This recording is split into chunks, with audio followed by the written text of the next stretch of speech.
तो दोस्तों आंध्र प्रदेश में एक जल्द ही काफी बड़ा 25,000 करोड़ रुपीस की लागत से पेट्रोकेमिकल कॉरिडोर बनाया जा रहा है। यहाँ पर सेंट्रल गवर्नमेंट भी इसके फेवर में है और ये खुद आंध्र प्रदेश के इंडस्ट्रीज मिनिस्टर मेकप्ती गौतम रेड्डी ने वेडनेसडे को कहा है। उन्होंने बताया कि अब जल्द ही 25,000 करोड़ रुपीस की लागत से एक काफी बड़ा पेट्रोकेमिकल कॉरिडोर सेटअप किया जाएगा और उन्होंने काफी चौंकाने वाली बात भी कही। मान लीजिए जब कुछ सालों बाद ये पूरा कॉरिडोर बनकर तैयार हो जाएगा तब यहाँ पर 50 लाख जॉब अपॉर्चुनिटीज निकल कर आएंगी अकेले इस कॉरिडोर से ही। इसके अलावा मात्र आने वाले 2 से 3 सालों के भीतर ही यहाँ पर पेट्रोकेमिकल फील्ड्स में भी काफी इन्वेस्टमेंट हमें देखने मिलेगी। इनफैक्ट अकेले ईस्ट कोस्ट कॉरिडोर में ही 30,000 करोड़ रुपीस की इन्वेस्टमेंट की आशा जताई जा रही है। और ये प्रोजेक्ट क्योंकि अब इतना काफी ज्यादा बड़ा है तो दोनों ही गवर्नमेंट के पार्टिसिपेशन से, स्टेट एंड सेंट्रल गवर्नमेंट के कोऑपरेशन से ही ये पॉसिबल हो सकता है। यहाँ पर मिनिस्टर का भरोसा है कि जब ये पूरी तरह से बनकर तैयार हो जाएगा तब आने वाले कुछ सालों के भीतर हमें 2 लाख करोड़ रुपीस की इन्वेस्टमेंट ये एक्सपेक्ट कर रहे हैं। वैसे अब काफी लोगों को पता नहीं होगा कि पेट्रोकेमिकल इंडस्ट्रीज से क्या प्रोडक्ट्स बनाए जाते हैं या फिर इसका क्या फायदा है। So let me tell you, petrochemical medical के क्षेत्र में काफी बड़ा रोल प्ले करते हैं।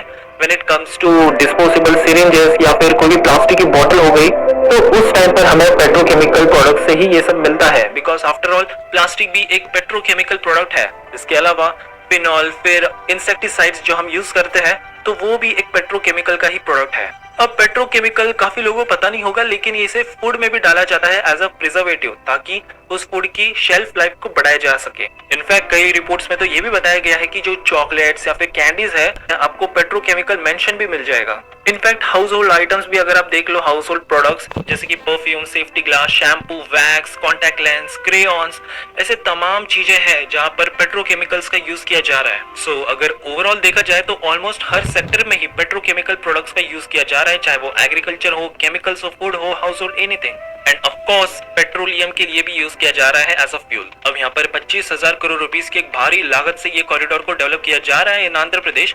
इसके अलावा अब यहाँ पर ये जो इंडस्ट्री मिनिस्टर है मेकप्ती गौतम रेड्डी, तो इनका ये भी प्लान है कि वो अब जल्द ही इथेनॉल सेक्टर से भी इन्वेस्टमेंट को अट्रैक्ट करें, क्योंकि अक्सर आपने अभी देखा होगा कि सेंट्रल गवर्नमेंट अभी हाल फिलहाल काफी तेजी ला रही है इथेनॉल ब्लेंडिंग में भी इन पेट्रोल। इनका पहले टारगेट था 10% का लेकिन अब वो हो चुका है 20% का। सो इसमें भी काफी ज्यादा पोटेंशियल है, न केवल ही आंध्र प्रदेश में बल्कि पूरे भारत में। इसके अलावा इंडस्ट्री मिनिस्टर ने ये भी कहा कि सेंट्रल गवर्नमेंट ने अब ग्रीन सिग्नल भी दिया है 1000 करोड़ के ग्रीन फील्ड रिफाइनरी को डेवलप करने के लिए, जिससे इथेनॉल को बनाया जा सकता है फ्रॉम मोलासेस, जो कि शुगर फैक्ट्री से हमें मिलता है as a by product. Finally यहाँ पर चाहे वो ऑयल या गैस के प्रोडक्ट्स को और ज्यादा स्ट्रेंथनिंग करना हो या फिर पेट्रोकेमिकल के इंफ्रास्ट्रक्चर को इस स्टेट में डेवलप करना हो। और हाँ, एक और बात, कुछ लोगों को ही शायद पता हो कि पेट्रोकेमिकल्स का यूज हम रोड के कंस्ट्रक्शन में भी यूज करते हैं।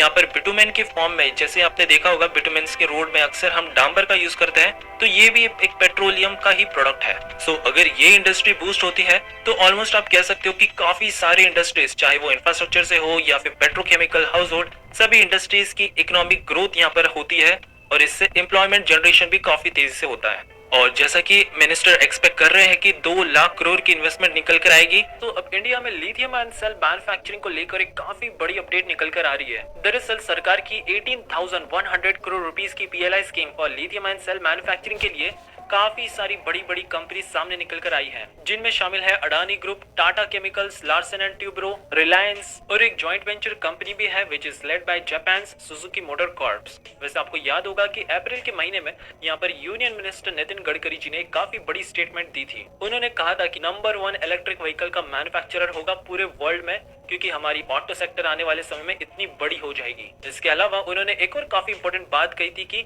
इंडिया में काफी ट्रेमेंडस कैपेबिलिटी मौजूद है और आने वाले 6 महीनों के भीतर ही वो कॉन्फिडेंट एनफ है कि इंडिया के भीतर 100% लिथियम आयन बैटरी बननी शुरू हो जाएगी, क्योंकि यहाँ पर तो लिथियम की शॉर्टेज है ही नहीं और जो भी शॉर्टेज थी तो उसको इंडिया ने अब फिक्स कर लिया है बाकी कंट्रीज के साथ पार्टनरशिप करके। और फाइनली अब यहाँ पर वर्ल्ड की कुछ बड़ी और नामी कंपनीज इस PLI स्कीम के तहत मैन्युफैक्चरिंग शुरू करना चाहती है। वैसे इनमें से कुछ ऐसी भी कंपनीज है जिनका अपना ही टारगेट है कि उन्हें रिन्यूएबल एनर्जी की तरफ बढ़ना है और साथ ही में एनर्जी डिपेंडेंसी को घटानी है।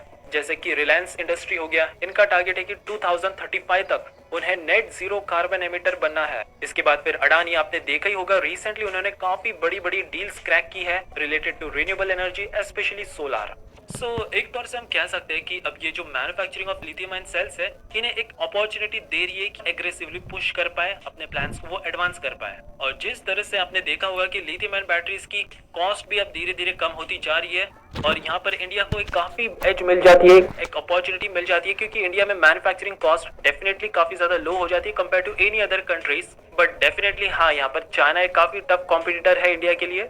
वैसे इन सब के अलावा अभी यहाँ पर भारत की जो स्टेट रन कंपनी है BHEL, Bharat heavy electronic limited, फिर एक्साइड इंडस्ट्री जो कि स्पेसिफिकली बैटरीज मैन्युफैक्चर करती हैं, देन उसके बाद हमारा राजा बैटरीज जो कि काफी ज्यादा फेमस है, आपको अक्सर एमरॉन की बैटरीज देखने मिल जाएगी।